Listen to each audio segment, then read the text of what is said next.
favorite comedian, Anthony Rogers, live in his tour bus, yeah. But also, you need to get a beard like this. People have been talking. They said your shit looks whack. It looks weird. They can't tell your pronouns. You need to get a beard like this right now. And the only way to do that is by using Luxurious Bastard Beard Oil. Great smell, great function, great everything. Just get this. And there's directions on how to use it if you know how to read. But use the link in the description. Go to the website. Use promo code LEGENDARY. Get a discount. Do it. Thank you. Bam. At Revolution Coffee Company, we are dedicated to giving you the best cup of coffee you have ever had, while supporting those who keep us safe.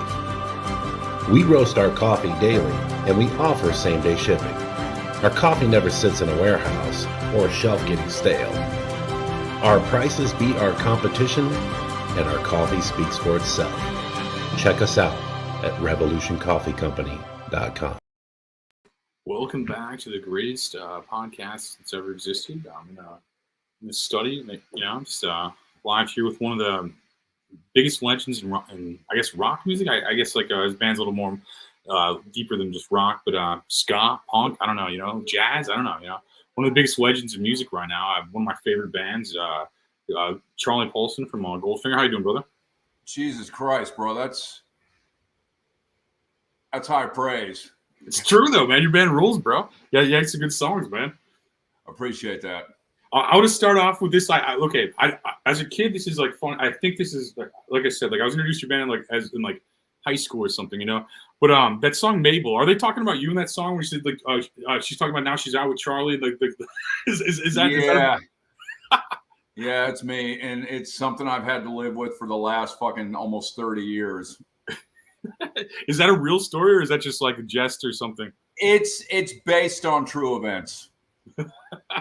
Oh, I started to rip that Band-Aid off just as kind of like a prankster kid. It just made me laugh, like the lyrics and stuff, man. It's like Mabel's one of my favorite songs, probably by you guys. It's just a catchy song, Word. Yeah, it's funny how that song was totally organic. It felt that way. I got to rehearsal late one day, and I walk in, and Darren and Simon were just sort of jamming this chord progression, and I didn't know what it was, and I just started bop bop bop, that little guitar line I play. That just came up with that, and John's like, "Don't forget that," and didn't think. The next day he came in and he had all the lyrics written, so it was just completely organic. So catchy, man. I love it. Yeah. Super catchy song, man. A lot of your stuff's like that. I mean, to be honest, a lot of your stuff's catchy. But yeah, no, the guitar is killer, man. That's a huge part of it, man. And this is kind of a cheesy question, but I feel like the answer would be cool. How'd you guys all form and stuff? I didn't read anything about that. There was nothing on the internet that I found. How did kind of Goldfinger get its start, Let's see. So early 90s, I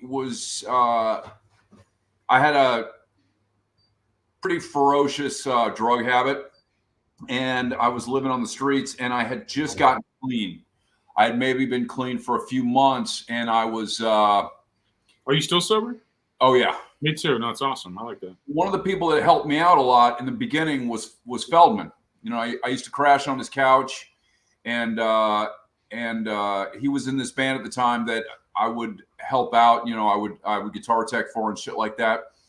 And he and I had a lot in common. We love Social Distortion and TSOL and Madness and the Specials and all that shit. And the band he was playing in at the time was way more sort of like Faith No More type. And he just got, I think at some point he just got bored with it. It's not where his heart was. And so I saw him out one day, and he's like, "You'll come listen to these songs." We went to his piece of shit he had some weird little Dodge Econo box, and he played me this cassette of just acoustic guitar and him singing, and they were these little pop punk songs, you know what I mean? Very sort of Buzzcocks influenced, and he's like, "Do you want to do this?" And that was that meeting in his car was the genesis of what was to become Goldfinger. Wow. Where'd you guys get the band name if that's not? It's another cheesy question. I just want to know that. Say it again. Where'd you guys get the band name? I know it's a cheesy question, but I just want to know. It comes from the James Bond movie. Okay. So what had happened was John and I jammed a few times with a couple different drummers, and we couldn't find somebody that was hitting. And then I got this job as a guitar tech on for this band on the Danzig tour. And while I was gone, John had found Darren, and I wasn't really around, so he found this other guitar player, and I got fired off that tour, which is a really funny story. But in the interim, the guitar player that was playing with Feldy, he was having some issues, and it was driving me crazy standing on the side of the stage every night watching this band play because they were fucking awful. And I knew Feldy had a bunch of shows booked. I mean, I've told the story 1,000 times, but so as soon as I got back to LA, I hit him up and I said, yo, I know Steve's in the hospital and I know you got shows booked, because the dude's a machine. So he's just, I'm sure he had 10 shows booked already. So I said, I need to fucking play. So I'll fill in for Steve until he gets back. And then, I wound up playing 2 shows in one night.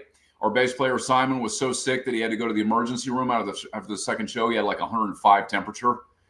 And that was that's really the birth of Goldfinger. Cool. Yeah, no, it's sorry to go backwards. Such a typical question. I just thought it's interesting for like just. I mean, it's just interesting like to know that as a fan. You know, even though you probably, like you said, you probably told the story thousands of times, bro. But what I found cool doing a little homework too is like you were in basketball. Like, who'd you play in basketball? Oh Jesus. Oh, okay. I legit love that movie. So when South Park started, we were on the road on that first album, and we were like everybody. We were obsessed. So we got a hold of their production company, and we said, hey, we're this band on the road. And at the time, there was no internet. There was no, you weren't watching shit on your phone. So we called them. We said, we're huge fans of the show, but we're on tour. Is there any way you could send us VHS it was still VHS copies of episodes, just send them, once a month to whatever hotel we're at. So we'll have South Park on the bus. So that started our relationship with Matt and Trey. And then we come home off that tour, and they got signed to do this movie called Basketball. And they asked us if will we be in it? And originally they wanted us to, because Real Big Fish is also in that movie. So originally they wanted us to do the Real Big Fish part, and I think they wanted us just to play one of our songs at like a game or whatever. But we thought, and now we probably would have done it differently, but we thought it'd be more fun to play characters or something. So at the time, nobody had seen Axl Rose. Guns N' Roses was effectively broken up, and Axl had just disappeared into the ether. So Trey had this idea that it would be really fucking funny to have Guns N' Roses play the national anthem at one of these basketball games. And we would dress up like GNR, and Trey would dress up like Fat Axl. And he wore a fat suit. He had the wig. And then he instead of singing into a microphone, he sang into a turkey leg. And let me back up a little bit. Originally, it was Billy Idol. Nobody had seen Billy Idol for a long time, or Axl. They were both off the fucking grid. So originally it was going to be Billy Idol, but while they were making that movie, Wedding Singer had come out. Billy Idol had done a cameo in that film, and he looked great. So like the joke, Fat Billy Idol was effectively killed. So we went into the studio. I'm really fucking this story up, but we went to the studio. I was actually just thinking you're a great storyteller as you said that. I'm like, this guy's a pretty good storyteller. And then you said you were like that's funny how you were thinking that while you said that as I'm thinking you're a good storyteller. Like literally, that's okay. Great. So we're in the studio to record a Billy Idol version of the national anthem. Matt and Trey come to the studio that day, and they're like, we can't do this. Billy Idol's fucking Wedding Singer, the whole fucking thing. I'm sitting in the live room just jamming with Darren, our drummer. And I was playing this riff that kind of sounded like Paradise City. And Trey freaked out. And he's like, dude. And that's where the fucking GNR idea came up. So we do sort of right there on the spot, we come up with this version of the national anthem that has the sort of GNR riff. So that the idea was born. We were going to do it as Guns N' Roses, and he was going to be Fat Axel. We went, and if you look at my Instagram, the only thing that survived, because it's not in the deleted scenes in the DVD or anything, but the only thing that survived is this photo of us as Guns N' Roses with Trey as Axel.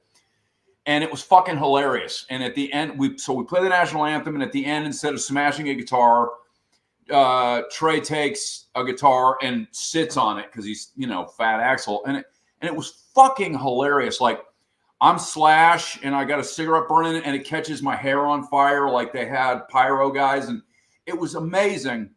I don't know why the scene got cut, but I think Axel may have threatened to sue or something. But it was by far the funniest part of the fucking movie, but it didn't survive. That sucks. Okay, was that you had me going through my brain trying to figure out where you guys were at? That's okay. I know there's a whole band too. Man, that sucks because baseball is such an iconic movie. I love that movie. Is it Steve Perry? Dude, yeah. My endorser, Goldfinger, is endorsed by Waterloo, the only sparkling water we drink. Wow. What kind of, is that like flavored water and stuff? It's ginger. Okay. Yeah. Okay. That's cool. I didn't realize you were a redhead until before the show. I didn't realize that. You always have like a clean cut thing back then. You're always like clean. Oh yeah, my beard's pretty fucking red. That's crazy, man. I didn't know that till today. That's crazy. You always seem like kind of clean cut, you always seem like that. Does that take a lot to shave your head every day? You do that every day, or no, what? bro? I got it. I mean, it's just boom, boom, boom in the shower. It's pretty quick at this point. Okay, it seems like a lot. Like people always act like, oh, beard's a lot of work. This is like I don't do anything, and you got to do that probably like daily, man. You got dreads at the bottom? It's getting there, not yet, but it's getting there. Yeah. It's just keep twisting. That's funny, man. No, that's crazy. I didn't know you guys were friends with the guys from South Park. It makes sense because you were huge in the time it blew up to too. I mean, that makes sense. Right? Yeah, they were popping right around the same time we were. Yeah, you both are still, but I mean but in the origin story, you guys both kind of blew up around the same time originally, probably, like a late '90s type thing. I'm assuming, I'm not telling you your career. I'm assuming that's what it was. That's when I found out. Mid to late, yeah. That's when I found out about Goldfinger. Yeah, dude. So what's your writing style like for these like catchy ass songs, man? Like that's more of a Feldman question. He is the primary songwriter in Goldfinger. So they come to an idea and you put the guitar over it, kind of thing.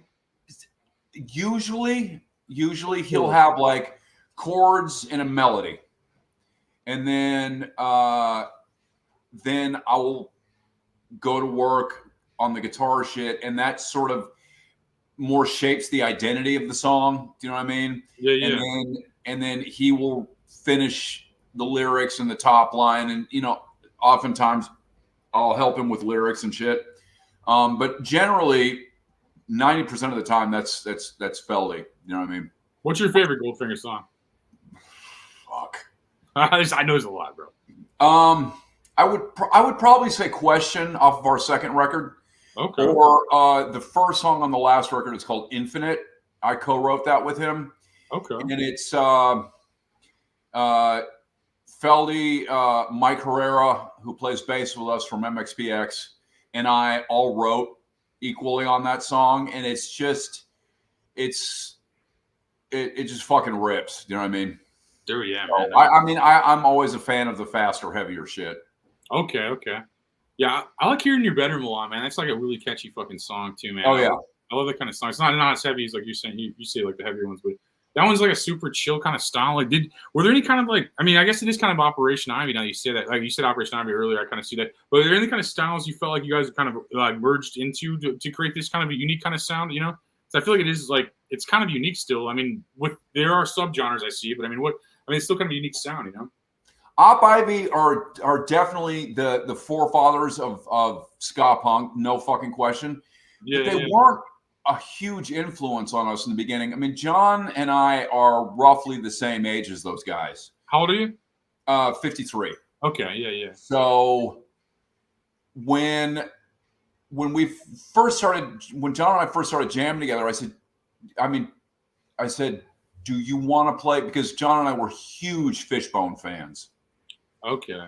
And Fishbone, if you know anything about them, they play everything, and everything they play is fucking masterful. They play They play reggae, ska, punk, funk. I mean, and they're just, and they're the greatest live band ever. And the idea that you could blend genres like that, I thought, and I remember saying to him, and he doesn't, I don't know if he remembers this, but I remember saying, dude, we should also play ska. And he said, like the Selector?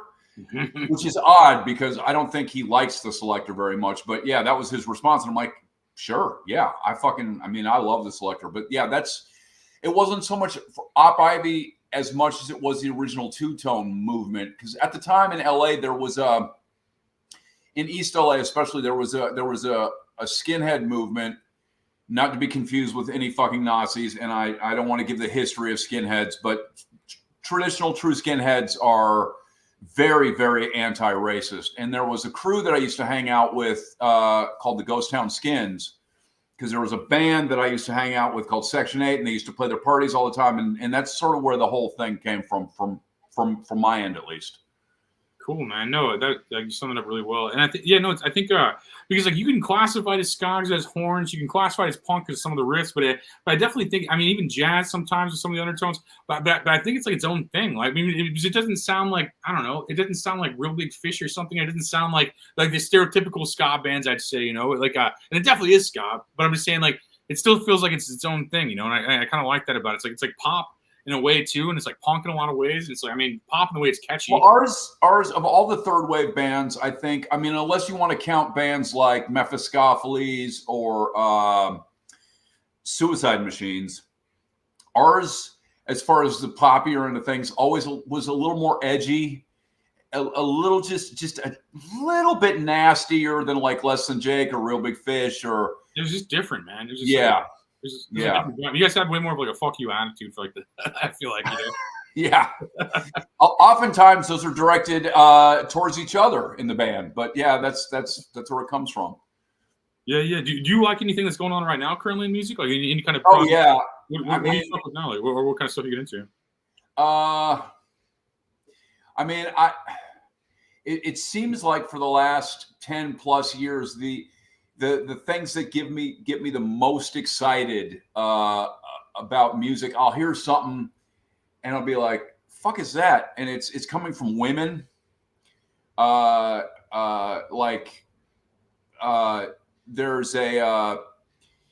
an artist in LA right now called I Speak Machine.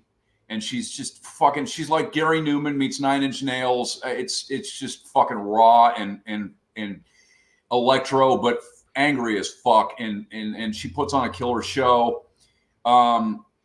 There's a band out of LA called Dagger Polyester that I love. There's a trans woman, good friend of mine named Ms. Neon, and it's hard to explain what she does, but she sort of raps and sings over this dark, nasty electro shit. Do you know what I mean? Mm-hmm. And then, you know, on the pop end of things, I'm a fucking huge Lady Gaga fan. I love baby metal. It just seems like women, the shit that catches my ear the most, you know, that's just been where it's been coming from lately. That's awesome. I have to look into some of those products. I haven't heard of those, and that's kind of why I asked, so I can like learn a little bit. But I definitely will check those out just out of curiosity. Yeah. So if you're watching this and you want to check it out, Ms. Neon, MZ Neon, Dagger Polyester, and I Speak Machine. Those are the three that I would hype the most. Oh, but outside of that, you know, dudes playing straight up punk rock. I saw this band the other night called the Bad Nerves out of England, and they're like the Ramones. I would say the Ramones on speed, but they're like the Ramones on more speed. And I saw them at this little club in Echo Park the other night, and they just blew the fucking doors off the place. Bad Nerves out of England. They're killer. That's crazy, man. You're gonna have me looking up some stuff on Apple Music after this, probably. Like, yeah, that's cool. It's cool, man. I'll have to check that out. I know the Ramones always remind me of like the shitty Beatles, but in like a good way, you know. It was like the Beatles without the Beatles on fucking different drugs, maybe. the Beatles on speed, not on acid. Yeah. It's always kind of, the same kind of rhythms and stuff, and like the same. They talked about darker stuff, probably, I guess, like in their music, but it was just like the same kind of like like the pockets they filled are almost the same. Yeah, well, they wanted to be a pop band, but they just couldn't. They wanted to be the Shangri-Las. You know what I mean? I didn't know that. And leader of the pack and that kind of shit. But but meanwhile, they're writing songs about how Dee Dee was fucking turning tricks, as a prostitute in St. Mark's Place and stabbing his Johns. You know what I mean? Over these pop hooks. You know what I mean? The Ramones fucking rule.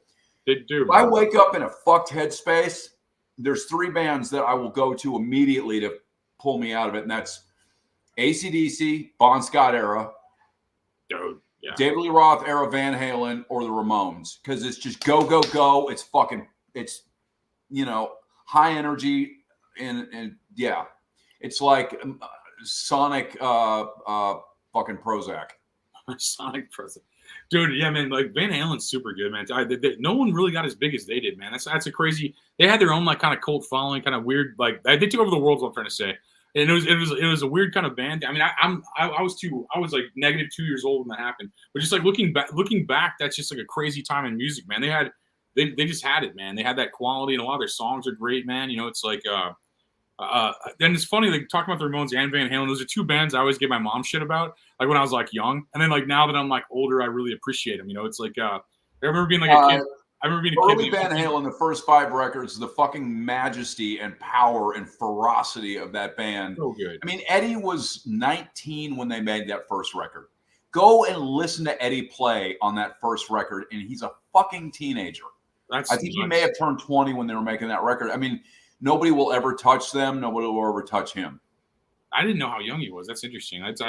I mean, yeah, no, he killed him, man. He played on like Thriller. He played on some Michael Jackson songs too. I mean, that guy was just that guy was just an artist, man. That's crazy. Like, it's crazy about that. Like, yeah, I remember just giving my mom so much shit about those when I was a kid. Like, I always like just tease her and be like, Van Halen sucks, Like, he's like, that was like her heyday, like how. What was your first favorite band? First, probably Elvis, bro. I remember being a kid and like really got into Elvis when I was really young. It's like I feel like I almost like followed like the story of rock, just like just like I fell into like Elvis and then like the Doors and that whole like 60s thing. And then I got into like Nirvana a lot as a kid, and now I listen to like country gospel, man, mostly. It's like I really been getting into like country music and just like stuff like that. You like, fuck with Chris Stapleton? I do like Chris Stapleton. Actually. You like Jason Isbell? Yeah, I like Cody Jinks the best probably. Like I do like the artist you named. I don't know if I know who that is. Cody Jinks is pretty good. Like, and then like I like. I mean, I really like the 90s stuff, like Alan Jackson stuff, man. I'll just get down with a lot of that. Like, yeah, that's a huge gap in my musical vocabulary. It was like Waylon, Willie, Hank. Yeah. Charlie Pride, and that's about where it ends. Dolly, Tanya Tucker, I think I found country and fell in love with country because it was such a dead spot. I remember just hating rap and country when I was a kid, and then I just tore through rap and country as an adult because I knew nothing about the Grand Ole Opry. I knew nothing about Hank Williams. I knew nothing about any of these people, so it was like this like majestic land of like new knowledge of music because I feel like I figured everything out about. I already listened to most of the rock bands I liked, most of the classic rock, 90s rock. I mean all that stuff. I listened to all that stuff. So it was just like the alt rock thing, the grunt, a bunch of stuff like that. And so it was just like a new genre to tear through, almost like and that's almost it's fucking awesome when you make that discovery and then it opens up this whole new world. Feldy played the Grand Ole Opry. What? That's crazy. I don't know the context, but he got to fucking play there, dude. That was pretty cool. He's done a lot of really cool shit, but every once in a while something will pop up and I'm like, God damn, you did that? You know what I mean? Yeah, and that's huge. That gave me chills when you said that. That's a huge thing, man. Like he might have played there with an artist he produced or something. I'm not sure what it was, but yeah, he played the Grand Ole Opry. That's crazy, man. That's just like I don't know what. That's just where I'm at right now. I'm like I'll change every 5 minutes probably what I listen to, man. It's like I listen to a lot of these like frequency music. So a lot of these guys like this guy named on Abelhart like TikTok. He blew up on TikTok a little bit. Like he does a lot of frequency stuff. Like he'll do like the 888 frequencies, like frequency like abundance supposedly, and like do songs about like just within those frequencies of like love, abundance, authenticity, and stuff with music. Like how kind of Bob Marley and like John Lennon touched a lot on that too. Like they would like alter frequencies to alter like the listener almost and like for sure. And that's kind of interesting to me right now too is the frequencies. You ever get into any of that stuff? Yeah, there's a specific frequency for sleep because I have a hard time sleeping. Okay. And you can find YouTube videos that go on for 8 or 10 hours of just this specific frequency that's supposed to like unlock your subconscious and help you sleep. And so I think there's probably some truth to that. It's interesting because I mean we are water, and like I mean it makes sense to me to a degree. I mean I don't. Yeah, but by the same token, astrology is fucking bullshit. I don't buy that shit for a second. My wife does. Most women probably believe in that. Yeah, and I just like I'm not gonna say I wouldn't read it or haven't read it ever, you know, but I definitely don't know if I believe it. You know. Yeah, I'm a skeptic in a lot of things. I think astrology is one of those, you know. But I mean, I can see how people get there too. I mean, they study the stars and stuff. I mean, I just like I said, I'm kind of a dumbass, man. I don't really understand it, to be honest, like completely. Yeah, enough to be real or fake, you know. That's well, Neil deGrasse Tyson was on some pod recently, and the woman just asked him straight up, like, "What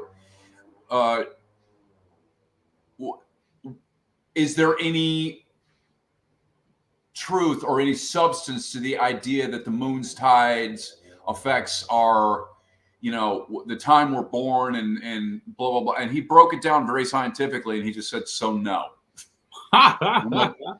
That's the final word on that. Yeah, no, that's funny, man. Yeah, that's kind of a funny question to ask Neil Tyson. That's kind of funny to get like. I mean, his thing is physics and astronomy. So if anybody would know, he would know. Yeah, no, physics are very interesting. When I stopped smoking so much weed, I really got into physics again. Like, it seems like the two would go hand in hand. Well, I felt like I was just my brain like speed was just limited from like chain smoking and edibles and stuff. Like after I got out of it, I really did like quantum physics and the aspect of like parallel dimensions and stuff, man. Like I just got like hooked in that. I went down that road reading like M theory and string theory and all that stuff. Like, and I tried to get the guy who created M theory on here, like, but he answered me in 10 seconds, telling me he was too busy. I'm like, you answered me really fast, but you told me you're busy. I'm like, I respect even having an answer from the guy that created M theory. That's enough for me. I was like, that guy even answered me. That's nuts to me. Like. But where are you? What part of the country are you in? I'm in Missouri right now. I'm in Oh, word. Our other guitar player, Moon, lives there. Oh, okay, cool, man. Yeah, from he was originally in Story of the Year. He's on some huge morning radio show there. I think it's maybe called The Best Show or something like that. It's Missouri show. I'm familiar with that actually. I didn't know he's still in your band. I knew that he was in your band at one point, but yeah, no. No, he's the fucking homie, dude. He's a dog. Cool. Yeah, no, I'm familiar with that show. That is a big show in St. Louis for sure. That's a lot of people listen to the Rizzuto show is what it's called. Yeah, that's it. Yeah, a lot of people listen to that, man. That's cool, man. Like, yeah, I mean that's smart marketing for you, bro. I mean that's just like get like a guy that's on like a morning shot. That's pretty. I mean for Goldfinger. Yeah, it only translates to when we play St. Louis though. Like whenever we play St. Louis, all those shows are beyond sold out, and I know that most of that is because of Phil. That's awesome, man. You know, I mean, that's just it's part of the puzzle. You know, it's just part of the puzzle. And, you know, that's cool, man. I like. So you're a founding member of the band, though, too, right? Yeah, that's crazy, man. It's just like I couldn't imagine. Like, I mean, the collab. I wish I could collab more. I'm envious of people that are good at collabing. I feel like a band or something. I just feel like I'm so bad at collaborating, and I don't want to be. I just naturally am, and I just like I don't know what it is. I feel like I just outwork everybody, and then like. I don't know. That's what I feel like mostly. Forgive me for not knowing, do you do music? Oh, I tried. I'm terrible at music. I do I do comedy and I'm okay at comedy, you know. But okay, so when you say collab, what do you mean? Just in what art form? In anything, really. I mean, I feel like comedy is good for me because it's like kind of like a a solo man's journey, you know. It's like a one man's journey type thing. Like whereas like, yeah, I tried music, I'm not talented. I try to do that route. And we'll also in my early 20s and stuff, music was dead. I mean, Napster to like 2016 or so, 2014 or so, music had like a dead period unless you're established before that, I feel like. I mean, you didn't have that problem as you're established before that. But I think like a lot of guys like, and some people got out of it. I'm not trying to act like they didn't. But I think like it was a hard time to monetize if you didn't have a name already before Napster. It seemed like to me anyway. Maybe that's my excuse. I don't know. But it seemed like a dead period in music to where I just went to comedy because it felt faster to monetize and it's an easier thing without having to work at a gas station because I'm uneducated. You know, and also like it. I mean, it is DIY as fuck. If there's two people and a microphone, you can do it. You know what I mean? It's a really that's how it starts. I mean, low maintenance art form. It is. And it's very similar to music too, where we travel in a bus forever. And like basically get out and I don't have to set up a drum set or anything or amps like in your case I guess you probably have roadies that now, but I mean, you're big enough. You probably got people do that. But yeah, you don't have to set up equipment or anything like that. I just kind of go there. I don't even bring my buddies in bands always make fun of me for not even bringing my own microphone. Like they're like my buddy's in like a rock band, he's in one of those bigger rock bands, and he always makes fun of me for not bringing a microphone with me. Like, yeah, I know. I mean, I know a lot of stand-ups and even singers that don't play an instrument or anything, but all they do is sing. But they bring their own fucking mic. They are very serious about it.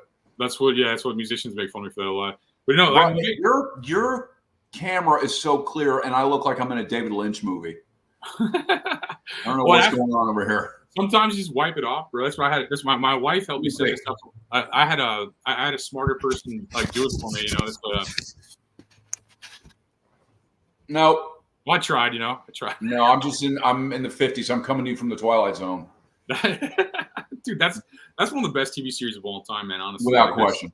I mean, it's timeless in how it's written too, which is crazy. Like, it's like just such a epic, like, I don't know, man. Like, and it's funny seeing it when it came to like crystal clear, like big screens and stuff. You can like see like the cameramen and the reflections of glasses and stuff because like technology gets so much greater than it was used to back then. They haven't sorted that shit out yet. No, that was crazy, man. Like, what are you guys doing now? You guys touring and stuff still, or what do you guys got? Yeah, we got a bunch of shows coming up this year because we don't full on tour anymore. Unless we go overseas, like if we were to go to South America or Asia or Australia, something like that, we'll do a tour because you're not going to go home in between every show. But everybody in the band but me has got hella kids. You know what I mean? So, and like home life, I've got 3 dogs that I hate being away from, but my responsibilities, they've got responsibilities that I don't have. So we do a lot of festivals. We do a lot of weekend fly out dates, and we're going to be doing a whole lot of that shit this year. That's awesome, man. Like Australia sounds, I've never even been to Australia. That sounds nuts, man. Yeah, it's really funny. Some comedian, I think Lewis Black, did this whole bit about how if I'm flying for 16 fucking hours, when I get off the plane, at least do me the courtesy of speaking a foreign language. He said, I feel like I've flown to the moon and I get off and I'm in Santa Monica. That's what fucking Australia feels like. It feels like the nicer parts of LA. Dude, yeah, no, it seems like if Florida was a country. Like that's what it seems like to me. Like, yeah, Nick from Rumble brought up 99 Balloons, man. That was like that was probably like the first kind of like huge song you guys had, I guess, right? No, Bedroom was our first big single.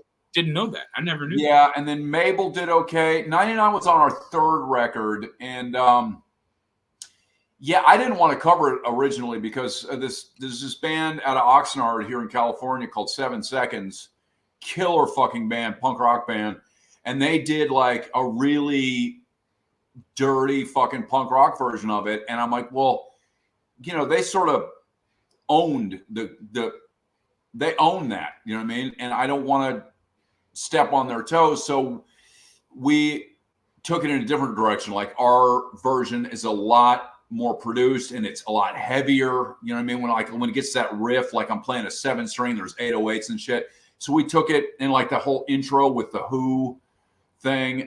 So we just like, I don't feel like we stepped on 7 Seconds corner. We definitely did our own thing with it. And I've seen 7 Seconds many times since then. Kevin is the homie, the singer, and he always dedicates it to me when I'm at a show. Is that not a Nina song? It is. Oh, okay. 7 Seconds to me did the definitive cover of that song. Oh, okay. So when I'm like, I'm okay.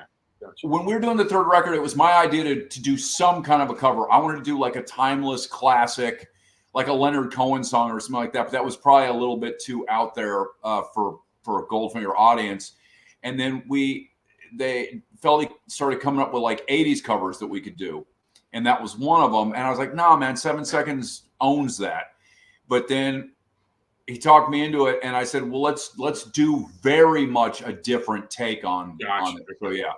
That makes sense, and that's one of those covers that I love both versions for wildly different reasons. You know what I mean? It's just like I feel like there's like a lot of songs. Like I mean, when like Johnny Cash did "Hurt," I really liked "Hurt" better by him than I did 9 Inch Nails. I mean, I liked it by 9 Inch Nails, but I like Johnny Cash's version more. But I feel like Nina had such a great version, and you guys had such a great version too in different ways. Like yours was like way more high energy and stuff, but and like cool in a different way. And that's, for sure, yeah. But you know what I mean? I feel like it's like almost even tiered in a cover sense, which is weird for me because like usually covers or there's a drastic difference typically. I feel like and like the level of how much I like it as just a consumer, basic consumer level. But Yeah. I think that like that's the first song I heard about you guys. I think back in like the LimeWire days, bro. I think Oh, word, yeah. It was like it was my buddy. I found out about you. He's one of my friends in high school. Like the same way I asked you about your favorite bands. I asked kind of a lot of people like that, especially musicians these days. But I asked him what his favorite bands were, and he said Goldfinger is one of them. I never heard of you guys at that point. I was like 15, 16. And then I tore through your guys' stuff at that point. And it was just like killer, bro. I mean, it was just right on, man. I appreciate that. And I still have it. Whatever it takes, however you got to get to it. I mean, yeah. I mean, that's what it is. You make good music. People will come to you somehow, you know? Hopefully. Fair. So you're from LA originally then, you said? Born and raised, yeah. Okay. The street tacos there, bro, you know? Oh, word, dude. I mean, there's so much about it. It's funny. LA is really fucking expensive, and it's not an easy city to live in. People, they see, palm trees and sunshine, and they come out here and they realize it ain't like that. Well, I mean, it is like that, but there's a lot more to it than that. Do you know what I mean? And what are some of your favorite parts? I want to be positive about everywhere. I think like a lot of people want to shit talk LA and stuff. I want to hear some positive stuff, honestly. I don't mean to add that energy to it. I just mean to be honest. Well, here's the thing. LA is so fucking big. And it's like I'm oftentimes when we tour overseas, I feel like saying I'm not from America, I'm from Los Angeles, because it's almost like its own country. It kind of is, actually. I know it kind of I live basically Echo Park, which historically was the hood. Like, have you ever seen that movie Mi Vida Loca or Blood In, Blood Out? That was Echo Park. But over the years, it's gotten gentrified more. I've heard it, but never been there. It's still a little bit hood, but it's also sort of hipster. And then, if you go, 2 miles to my left, it's Chinatown. And then, half a mile past that is downtown. And then you've got South Central. And then from there you go and you got Hancock Park, which is the original Beverly Hills. So LA is like you drive 10 minutes in any direction and you might as well be in a different state. You know what I mean? Wow, so LA, Los Angeles is whatever you're looking for, you will find it because everything is here. Do you know what I mean? Yeah, unfortunately, LA is, it's the Kardashians and it's Paris Hilton and all that shit. But it's also, keep in mind, NWA comes from here. Yeah. You know what I'm saying? Well, so like, Goldfinger. A lot of a lot of people think we're from Orange County because of the way we sound, but no, we're a fucking LA band, and we could not have happened anywhere else. And like I said, huge influences like Fishbone, like Bad Religion, very LA. The Circle Jerks. These are all very intrinsic to the DNA of this city. And I don't think we could have happened. We definitely would have sounded very different had we come from somewhere else. And so when people are like, they come and visit or whatever, and they're like, I fucking hate LA, everybody's so fake. I'm like, bro, water seeks its own level. If that's what you're finding out here, take a look in the mirror. Wow. That's a great way to put it. Yeah, I got caught up in a lot of that stuff. I make fun of I make fun of other states for fun and sometimes just to make myself laugh. But outside of it, I'm over that whole divide. And America needs to come together. Is where I'm at right now, and it's kind of disgusting right now. To me, to where like some people just trash Florida, some people trash like New York, some people trash LA. It's like man, people are people, dude. Like it's just like let's just eat good food or something and like argue about cool shit, Well, here's the thing. Because I judge it by its food, bro. People shit on LA, but people from LA don't shit on other places because we don't care. Like, I fucking love New York. I love the history of San Francisco. You know what I mean? And it's got the greatest Chinatown in the world. It's got great skate spots, great tattoo shops. You skate? I love San Diego. I love Tokyo. I love, you know what I mean? Like, I'm definitely of Los Angeles, but I mean,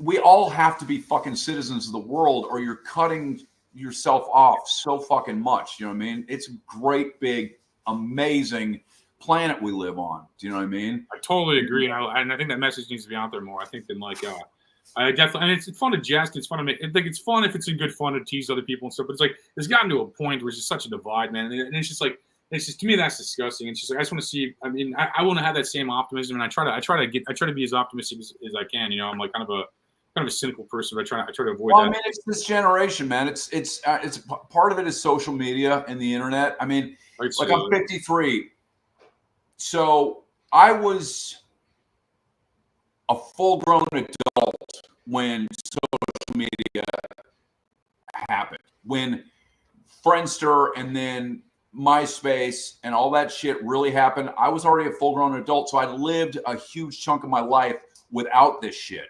And like, I could have a neighbor or a coworker or somebody I knew my entire life and never know how they voted. And it wouldn't fucking matter. Do you know what I mean? And now everybody's opinion, everybody thinks that their opinion on literally fucking everything matters. That's so you know true. What I mean? And it fucking doesn't. Dude, you know what I mean? I disagree with everyone I talk to, man, and I don't care.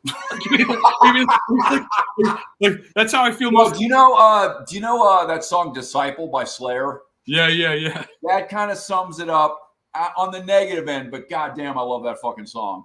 Slayer's a great band, dude. No, that's great.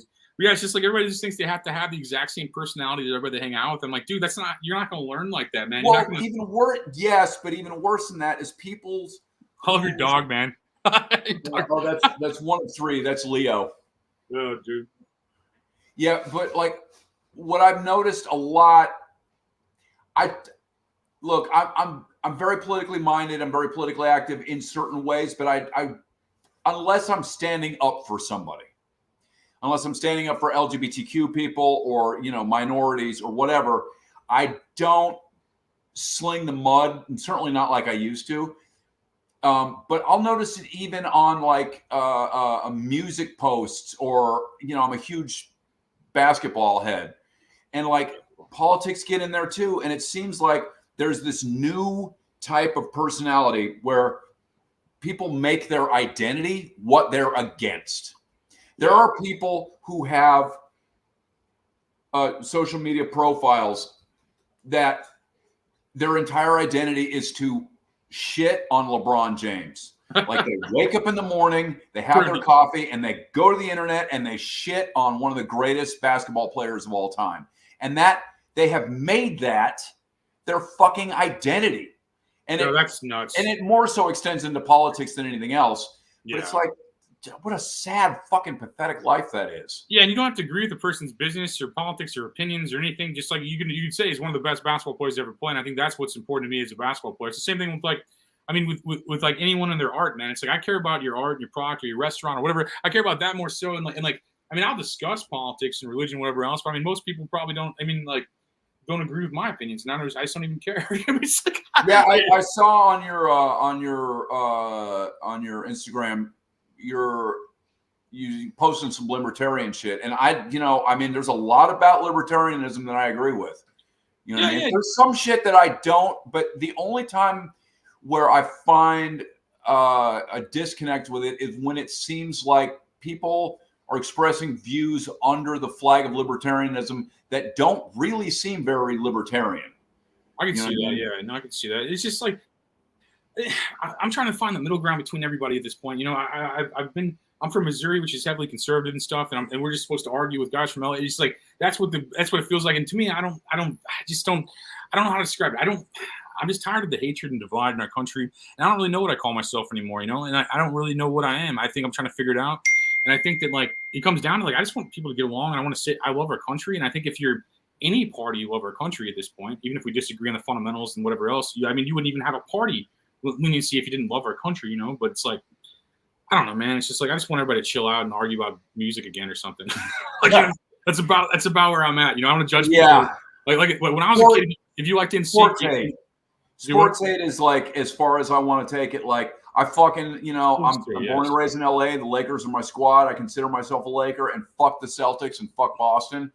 But I've got a lot of friends from Boston, so I mean that's where the line is. You know what I mean? That's good fun man talk, though. It's not like we start a civil war, bro. That's what I'm trying to say. It's like get rid of all this negativity and civil war bullshit and argue about sports. Yeah, you're right. Sports and music, and like And I'm the same way. I'm a St. Louis guy, but I love. We don't have a basketball team, so I love the Lakers. I mean, I like college basketball more probably, but Well, who would? Okay, so and I've asked Phil this too. Phil loves the Nuggets because he knows somebody involved with that franchise. But so if you're in the Midwest and you're not Indianapolis and you're not Chicago, who would be your squad? Like, what's the closest team to you? Grizzlies probably the Grizzlies, but I don't identify. I'm not like I like Memphis's barbecue and stuff, but I don't like their sports, you know. But it's like I love their ribs and stuff, but no, it's like like I said, we had the Hawks in the '50s. I talked to my wife's grandpa about that. Yeah, I know that. Yeah, but it's like I mean, he had it made, man. He had a basketball team here. We don't have a football team or a basketball team right now, you know. But I do like the Cardinals and Blues, obviously, and I still love I loved Gretzky when I was a kid, so I always like the Kings too. You know, it's like oh well, you get to Brewer, you gotta love the Blues. I mean, that's definitely your squad. No, definitely, I still love the Blues for sure. But I mean, I definitely like your teams too. I mean, I definitely like a lot of the LA teams. I think. I mean, like I said, if I had a basketball team, I'd probably be talking shit on the Lakers. But I love the Lakers, so I don't have a basketball team. You know, it's like I've always loved Shaq and Kobe, and like I mean, LeBron's awesome, and like I mean, just some of you guys had some of the best players, and I mean that's what I like winners, man. That's just kind of my mentality, you know. But like I said, well, I mean, you're not too far from Milwaukee, and like if you want to back a squad, Giannis is the fucking G.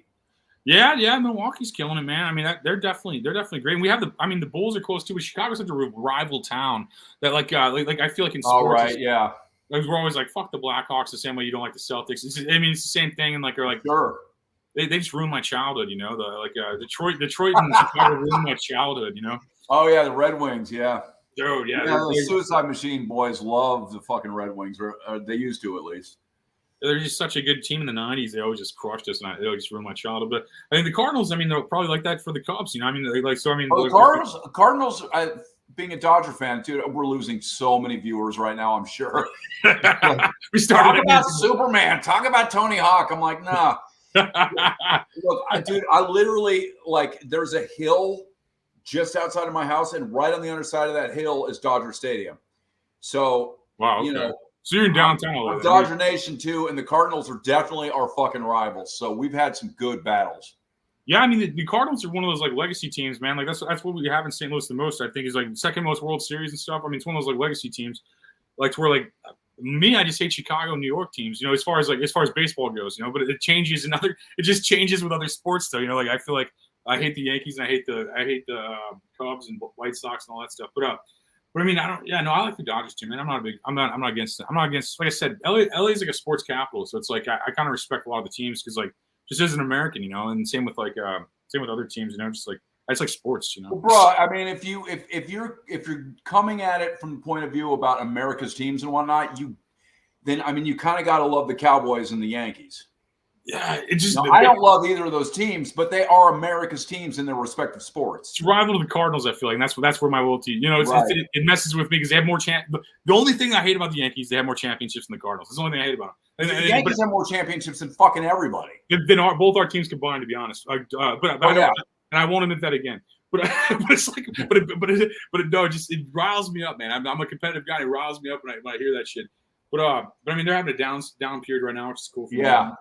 Yeah, but I love college basketball the most, man. Those kids are just amazing, bro. And see, it's hard for me to fuck with college sports because, to me, they're fucking children. You know what I mean? And but those threes, bro, they shoot so many threes. Man. I'm just like, yeah, I know, but there's just something weird to me about like, you know, you people that, especially college football, especially in the South, these people take this shit like fucking. You know, like it's a bloodlust almost. And it's like, these are fucking kids, man. No, Nebraska's like that too, bro. I mean, you fuck with the Huskers. Oh, yeah. They flip out. Roll Tide, Alabama. Like, Alabama's like all those fucking. No, you're right, dude. Yeah, it's crazy. And like, no, I mean, and like to me, I'm like almost 40, man. So like a lot of these pro athletes are kids too. You know, dude, I know, dude. They talk about all the time, every fucking game. They talk about, can you believe how good LeBron James is at this age? He's so old. I'm like, I'm 15 years older than that motherfucker. What am I? Jesus. No, I remember being a kid and you're like looking up, you're like, wow, these guys are magic. Now I'm like, I gotta check this guy's ID before he goes to a bar. You know, it's like if I was a bouncer, I'd be checking his ID. You know, it is weird seeing athletes younger than you. It's Yes, so sir. it's so weird seeing athletes younger than me, and I'm at that point where they just started being younger than me. It's like weird. Dude, bro, I'm in an age where like everybody's younger than me. I mean, well, especially in your field. Obama and Kareem Abdul-Jabbar are older than me, and Bruce Springsteen, and that's about it. I'm older than everybody else.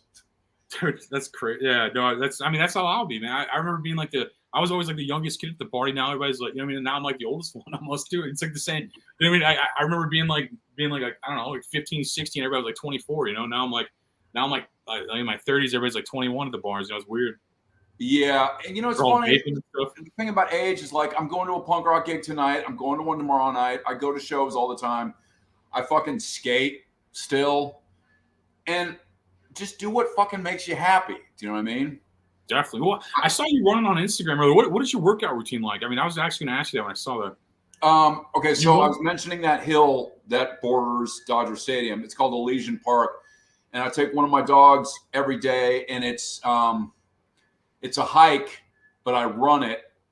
So I run 3 or 4 miles uphill, and then every day I do different workouts, and I'm, you know, it's just like, I mean, if you've ever seen Goldfinger play, we put on a pretty physical show. I'd say, yeah. And I don't ever want to be in a place where I can't.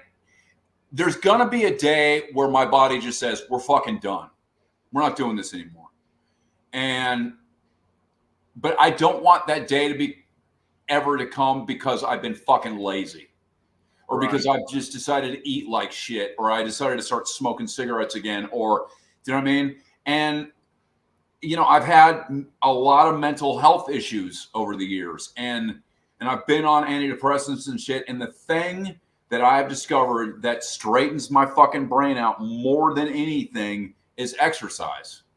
Definitely agree. Especially I get up, if I'm in a fucked up headspace, like I said, I'll put on the Ramones or Van Halen or whatever, and I'll go hit that hill and I'll go for a run. And all of a sudden, everything just sort of falls into place. And because you're releasing dopamines and endorphins and whatever the fuck. And if you need medication, take medication. But for me, I have found that exercise helps my depression more than any pills I've ever taken. Dude, same. I mean, it does the same thing like waking up and smoking weed used to do. You know, I feel like just I like ride bikes a lot. I ride like 2 miles at the gym, 2 miles back. It's an e-bike, so I still pedal hard. You know, it's like I'm not trying to act like I don't use an engine on it, but I still like I pedal hard about 2 miles and pedal hard about 2 miles back with like an e-bike and stuff, and like and the gym too. You're right, man. I think that's the easiest way to kind of get your mind back in order. I'll do that. I'll ride to the gym, do a bunch of laps and stuff on their track, and then lift a bunch of outdated equipment, and then hot tub, bro, hot tub steamer, man. And that's how I'm just nice, you know. I'm at an age where it's not about hot; it's about ice. Like I have to ice everything all the time. As soon as we get off stage, dude, I got a big old fucking ice bag, and I'm icing my back and my ankles. I hear the ice bath does a similar thing too. I just never tried that yet. You know, have that. So cryotherapy. I can't afford that shit, but if I could, I'd do cryotherapy all the time. Oh man, we're in a bad spot economically if rock stars can't afford that, bro. You know it's bad. You know it's bro. I am not a rock star. I am a working class musician. Well, I do like the humbleness, man. But I think a lot of you guys don't know how cool you are. I feel like that's maybe a good thing. So you're not just like I'm the ego would annoy me more than, but I do appreciate the humbleness. I do you're an absolute legend if you don't know that. Oh, but, man, thank you. I appreciate that. I'm just saying, and it's not code for old. Like a lot of people think it's a code for old. Like people tell me that shit all the time. Like, you're just calling me old in a nice way. I'm like, no, dude. If you started calling me a punk rock institution, I would feel old. So yeah. fair. And I'm just reiterating that I'm not being condescending. I just legit mean that. And like, I mean, your music's great, man. You got a lot of good stuff, and I think like it's funny how a lot of the rock stars like think of themselves like it's funny. It's like artists almost don't know where they're at. Like in a way of like status almost, it seems like a lot of times. Like a lot of you guys, I'm not sure I won't be on a category, but I probably talked to 4 rock stars this week just off and I don't always do that, just this week. But and none of you guys know how awesome you are almost. It's weird. It's like a weird thing. Well, I think that's because unless you're a fucking narcissist, okay. You have your own idols and you know your place in the geography of things. You know what I mean? Like I just went out and I did a bunch of tours of the Punk Rock Museum, and that fucking humbled me, dude. Being face to face with the history of punk rock. And then, Fat Mike from NoFX, it's his museum. And he's just there hanging out. So I'm just hanging out with Mike every day. And, I look up to Mike. Huh? Is that in Vegas or LA? Yeah. Vegas? Yeah. I want to see that at some point. That's awesome. And then while I was out in Vegas, Angelo from Fishbone came out and played a show at some bar downtown. And these are the dudes that I look up to. These are the dudes that, as well as, fucking straight up legends like the Stones or Eddie Van Halen or whatever. Do you know what I mean? I when somebody uses a term like a legend or whatever, I immediately think of Keith Richards. So in no way, shape, or form, and you know what I mean? Dude, right before I jumped on this call, I was fucking sweeping my floor and picking up dog shit in my yard. So, you know what I'm saying? Yeah, we're all just people in that regard too. But but it's like I just feel I don't know. That's crazy. I love that mindset. And you're right, man. You can't believe your bullshit too much, but you can't be depressed either. It's like that middle ground. It's like you don't want to be like self-deprecating, but you also don't want to believe your own bullshit you're selling. And I do think that I can relate a lot to that because I think no matter how people like you, I'm still kind of young in the game. I feel like I've only been doing entertainment for a couple of years now or something, but I do think people will come to me like that, and I'll think the same thing. It makes a lot of sense. I'll be like, man, I'm not Elvis or this or that or whatever terminology, because we're all just looking up to the guys we looked up to as a kid, and I'm fortunate enough to meet a lot of them like yourself. I'm fortunate enough to be able to electronically meet them. And I'll also tell you, dude, I remain eternally grateful for the people that listen to our records and the people that, we started in 1994. So now we're 30 years later. 30 years later, somebody will buy tickets online months before we come to their town. They'll get a sitter that night if they've got kids, or a dog sitter. They'll fucking drive all the way in from whatever town they live in. They'll pay for parking. They'll wait in line. Dude, I am so grateful for those people. And the fact that they care enough about, what we do to fucking make a day out of coming to hear us play coming to hear us play. I never, ever fucking lose sight of that. You know what I'm saying? I'm fortunately at a place in my life where I don't have to buy tickets for shit very often, and I generally don't have to wait in line, especially if it's in LA, if I want to go see somebody play. But even then, it's like I don't want to fucking leave. I got 3 dogs. My guitars are here. I don't want to leave the house. So then I times that by fucking 10, and I have to pay for the experience. That is not lost on me. You know what I mean? And I am so grateful for the people that still care enough about my band to come out and spend the night with us. You know what I mean? No, that's how I feel about this show. I mean, we have probably cross-platform. It looks like 1,200 people watching cross-platform right now. It says 3 on here, but Rumble's got Hellas and other ones that kick and stuff. So a cross-platform, and this is a Thursday night to me. They're spending their Thursday night. I mean, granted, you're a rock star, and that's probably a lot of the reason. But I'm just saying, I'm not delusional, but I'm saying but I think that it's an honor that people will spend their Thursday just watching this cell phone podcast, and it's an honor you'd go backwards in your career to do this, and I just feel I feel the same way. I feel completely humbled by the experience. And I think that's a sign of more successful people are more like that. I think as I got older, because I was way more arrogant when I had nothing going on. I remember being a child 16 to 19, just being so arrogant, but having nothing going on or nothing to say or nothing to contribute. And now I'm just like I said, this will probably get tens of thousands of views this will probably get 200,000 views cross platform or something like that. And to me, not to Goldfinger, that's probably nothing, but to me, that's crazy that many people will listen. Bro, you got 1 million fucking followers, right? Am I right? On Instagram, yeah, but that's just crazy though. That you mean that many people? That's what I tell people is the difference between delusion and reality. Almost how many people take part in your delusion, And it's right. And I feel just humbled by like I said, this week alone, bro. I mean, this week alone just been magic, and this conversation's been magic. Being a guy from Goldfinger, man, I'm like a teenage fanboy. It's just 40, Bro, yeah, I appreciate that. When you first asked me, I'm like, yeah, all right, cool. I'll do your pod. And then I went and I looked at your Instagram and I was like, wait, what? Because if generally I get hit up to do either pretty much punk rock podcasts, or occasionally get asked to do like a political or a basketball pod. But I was looking at, I'm like, why? I couldn't find the through line. So I hit you up yesterday. I'm like, I'm just curious, why me? Dude, that was so funny reading that, bros. I'm reading something. I'm like, why wouldn't I have a guy from Goldfinger on here? I'm like, I can't believe you even said yes, bro. That's how I feel. I'm like, I appreciate the charity. I'm like, does he have community service to fill in, or like, you know? I'm like, I'm just saying, like, I was like when you asked me that, I was like, man, the world's crazy if you're asking me that. You know, it's like that's how I feel. It's like, but no, Yeah. like, and I won't keep it too long, man. I think we were at the hour point, try to keep it there. But like, and man, like I said, I appreciate you coming on here, man. I appreciate your time and stuff, and like, you guys want to promote some stuff later on, I'm always down, man. I love your band, so I'm always down for whatever, dude. All right, on, man. I appreciate that. And yeah, no, if you want to throw on any stuff before we get out of here, we still got a lot of people watching, like cross-platform looks like. Are people asking questions? Like, can they type shit in or something? They can, but they're not. There's like hundreds of just on Rumble alone. There's like hundreds of people like watching, but there's like 2 or 3 comments, which is weird. I don't understand it. Huh?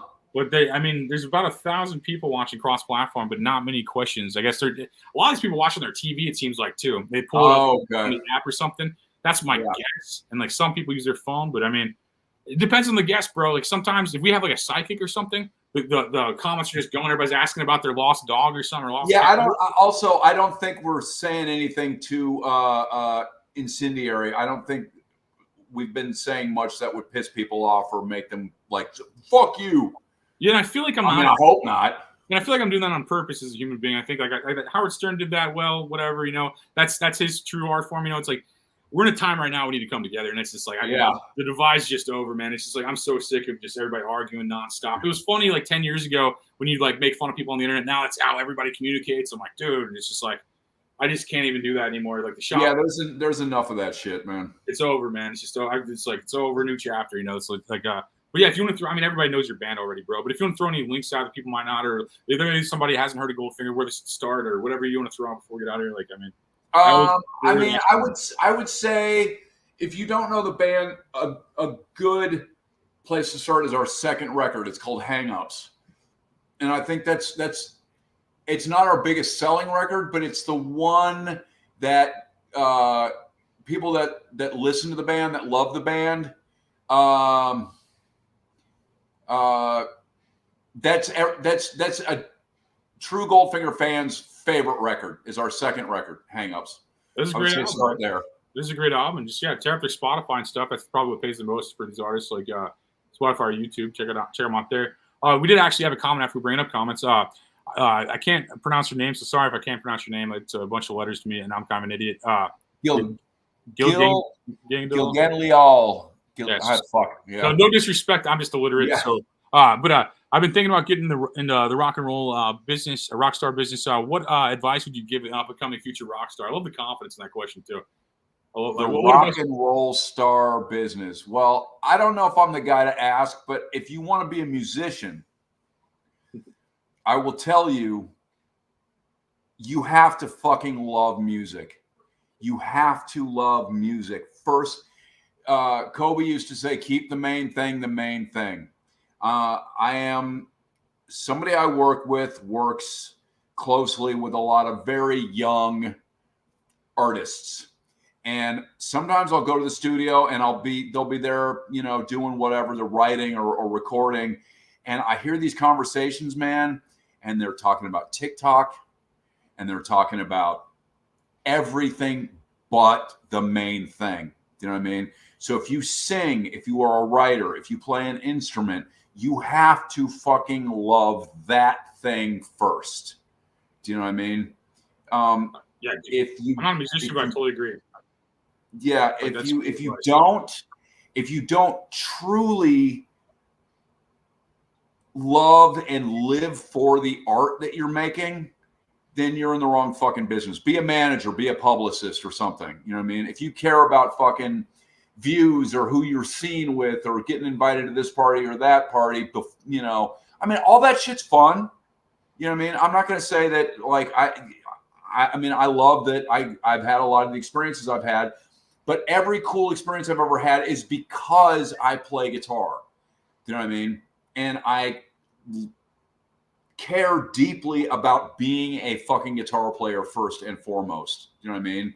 So, you know, the way you've worded that question, rock and roll star business, it sounds like you might want to be a manager or a publicist. I just love the confidence. And what advice would you give an up and coming future rock star? I love the confidence of that, man. I just want to bottle that confidence, man. It's like, that's amazing. And like, and I'm not a musician, but I totally agree with what you said, because you're not going to get through the if you're young, you're not going to get through the crashing on couch years if you don't absolutely love your dream, or whatever it is. I mean, mine's like comedy and podcasting, so I can relate to it a little bit. But like, I mean, you're not gonna.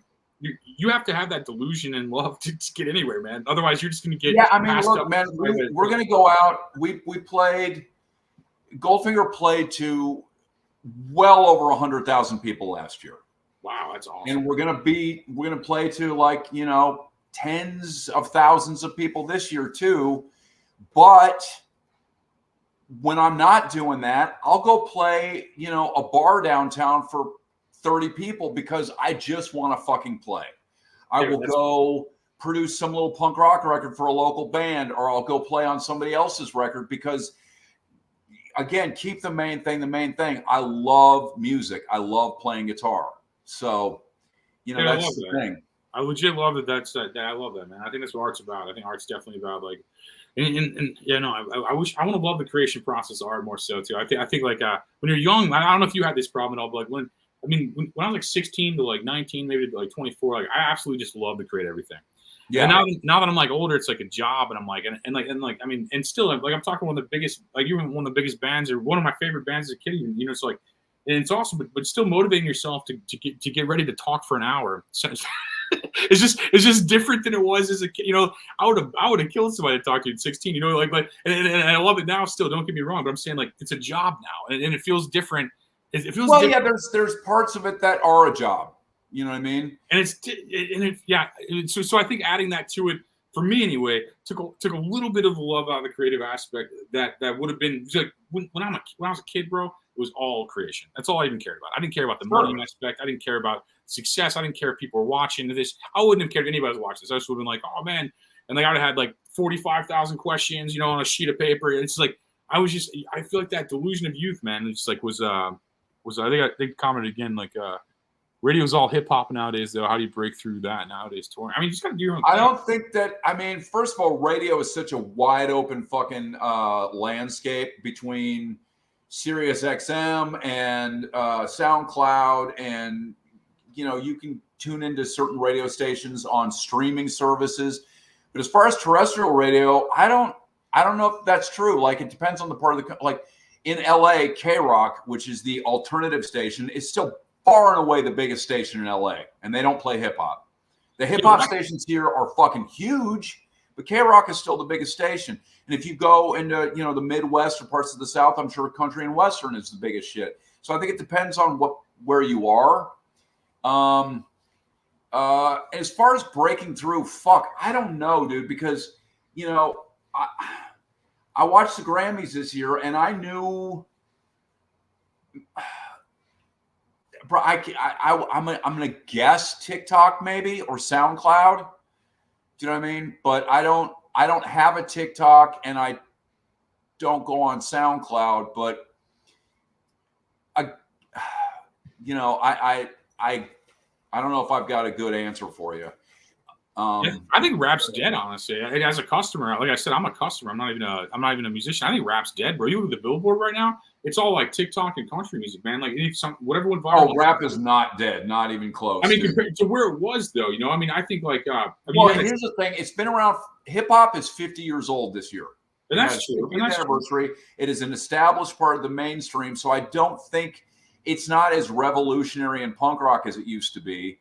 Like everything, you know what I mean? When you've got bands like Green Day selling tens of millions of records and playing stadiums, it's not as incendiary and revolutionary as it used to be, you know. And same thing when, you know, Drake is one of the biggest artists in the world. That's true. Hip hop isn't really, it's not punk anymore, and so now it's whatever the fucking new thing is. Like I said, I love a lot of gay and trans artists, and that, you know, and living in East LA, a lot of Latin artists, Mexican, when I go to a punk rock show here, it's almost all Mexican kids. They're the ones that are keeping the fire. Do you know what I mean?